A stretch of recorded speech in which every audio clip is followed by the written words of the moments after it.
നമസ്കാരം. പശ്ചിമേഷ്യയിലെ കടൽപാതകളിൽ ഇപ്പോൾ സംഭവിക്കുന്ന ഒരു സാധാരണ സംഘർഷമല്ല, അത് തുറന്ന ശക്തി പ്രകടനമാണ്. ലോകത്തെ പിടിച്ചുകുലുക്കുന്ന ഹോർമൂസ് കടലിടുക്കിൽ അമേരിക്കയുടെ നാവിക ഉപരോധത്തെ നേരിട്ട് വെല്ലുവിളിച്ച് ഇറാൻ കളത്തിലിറങ്ങിയിരിക്കുന്നു.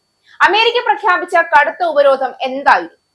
ഇറാനുമായി ബന്ധമുള്ള കപ്പലുകളെ തടയുക, എണ്ണ കയറ്റുമതി പൂർണ്ണമായി നിർത്തുക, അതിലൂടെ ടെഹ്റാനെ സാമ്പത്തികമായി മുട്ടുകുത്തിക്കുക. ഇതിനുവേണ്ടി 10,000-ലധികം സൈനികരും നിരവധി യുദ്ധക്കപ്പലുകളും വിന്യസിച്ചു. ഉപരോധം നടപ്പാക്കിയ ആദ്യ 24 മണിക്കൂറിനുള്ളിൽ തന്നെ കപ്പലുകൾ തിരികെ പോകാൻ നിർബന്ധിതരായി. എന്നാൽ അതിനുശേഷം സംഭവിച്ചത് അമേരിക്കയ്ക്ക് വലിയ തിരിച്ചടിയായിരിക്കുകയാണ്. അമേരിക്കയുടെ ഭീഷണികളെ അവഗണിച്ച് ഏകദേശം 20 ലക്ഷം ബാരൽ എണ്ണ വഹിക്കാൻ കഴിയുന്ന ഒരു വൻ ഇറാനിയൻ സൂപ്പർ ടാങ്കർ ഹോർമൂസ് കടലിടുക്ക് കടന്ന് ഇറാൻ ജലപരിധിയിൽ പ്രവേശിച്ചതായി റിപ്പോർട്ടുകൾ വ്യക്തമാക്കുന്നു. അതും ഒളിഞ്ഞല്ല, തുറന്ന സിഗ്നലോടെ ട്രാക്കിംഗ് സിസ്റ്റം ഓണാക്കിയ നിലയിൽ തന്നെ. ഇറാന്റെ വാർത്താ ഏജൻസിയായ ഫാർസ് ആണ് ഇറാനിയൻ എണ്ണക്കപ്പൽ വിജയകരമായി ഹോർമൂസ് കടന്നുപോയെന്ന് റിപ്പോർട്ട് ചെയ്തിരിക്കുന്നത്. യുഎസിന്റെ ഉപരോധങ്ങൾക്കും മേഖലയിലെ സൈനിക സമ്മർദ്ദങ്ങൾക്കും ഇത് കടുത്ത വെല്ലുവിളിയാണെന്നും ഫാർസ് റിപ്പോർട്ട് ചെയ്തു.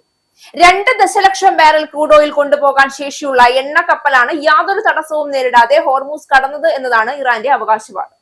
യുഎസിന്റെ ഉപരോധ പട്ടികയിൽ ഉണ്ടായിരുന്ന കപ്പൽ ഹോർമൂസ് കടന്നതായും യാത്രയിലുടനീളം സിഗ്നൽ സംവിധാനങ്ങൾ പ്രവർത്തിച്ചിരുന്നതായും ഇറാൻ അവകാശപ്പെട്ടു. യുഎസ് ഭീകരസേനയുടെ ഉപരോധങ്ങളെയും ഭീഷണികളെയും വെല്ലുവിളിച്ച് യാതൊരു പോറലുമില്ലാതെ എണ്ണക്കപ്പൽ ലക്ഷ്യസ്ഥാനത്തേക്ക് എത്തിയതായും റിപ്പോർട്ടിലുണ്ട്. അതേസമയം ഇറാനിലെ തുറമുഖങ്ങൾ ലക്ഷ്യമിട്ടുള്ള ഉപരോധം വിജയകരമായി തുടരുകയാണെന്നാണ് യുഎസിന്റെ അവകാശവാദം. ഉപരോധം ആരംഭിച്ച ആദ്യ 24 മണിക്കൂറിനുള്ളിൽ ഒരു കപ്പൽ പോലും കടന്നു പോയിട്ടില്ല എന്നും യുഎസ് സെൻട്രൽ കമാൻഡ് സൂചിപ്പിക്കുന്നുണ്ട്. ഇതെന്താണ് സൂചിപ്പിക്കുന്നത്? ഇതൊരു രാഷ്ട്രീയ സന്ദേശമാണ്. അമേരിക്കയുടെ ഉപരോധം ഞങ്ങളെ തടയില്ല എന്ന ഇറാന്റെ തുറന്ന പ്രഖ്യാപനം.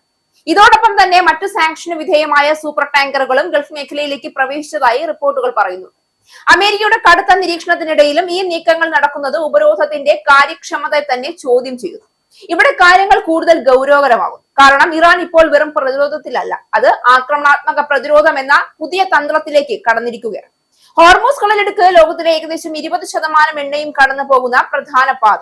ഇവിടെ നിയന്ത്രണം നഷ്ടപ്പെടുന്നത് അമേരിക്കയ്ക്കും ലോക സാമ്പത്തികത്തിനും വലിയ ആഘാതമാകും. അതിനാൽ തന്നെയാണ് ഇറാൻ പറയുന്നത്, നിങ്ങൾ ഉപരോധം തുടർന്നാൽ ഞങ്ങൾ കടൽപാത തന്നെ നിയന്ത്രിക്കും.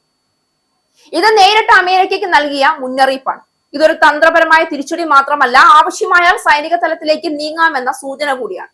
ഇപ്പോൾ ലോകം ചോദിക്കുന്നത് ഒരേ ഒരു ചോദ്യമാണ്: അമേരിക്ക ഈ വെല്ലുവിളി ഏറ്റെടുക്കുമോ, അല്ലെങ്കിൽ ഇറാന്റെ തുറന്ന പ്രതിരോധത്തിന് മുന്നിൽ തന്ത്രം മാറ്റുമോ? കാരണം ഈ ഏറ്റുമുട്ടൽ നിയന്ത്രണാതീതമാവുകയാണെങ്കിൽ ഇത് വെറും അമേരിക്ക ഇറാൻ സംഘർഷമായി ഒതുങ്ങില്ല. ആഗോള എണ്ണവില മുതൽ സാധാരണ ജനങ്ങളുടെ ജീവിത ചെലവ് വരെ എല്ലാം അതിന്റെ ആഘാതത്തിൽ വിറങ്ങലിക്കും. ഒരു കാര്യം വ്യക്തമാണ്, അമേരിക്ക സമ്മർദ്ദം ചെലുത്തുന്നു, പക്ഷേ ഇറാൻ എപ്പോഴും പറയുന്നത് ഞങ്ങൾ വഴങ്ങില്ല, തിരിച്ചടി ഉണ്ടാകും, അത് ലോകം കാണും എന്ന് തന്നെയാണ്.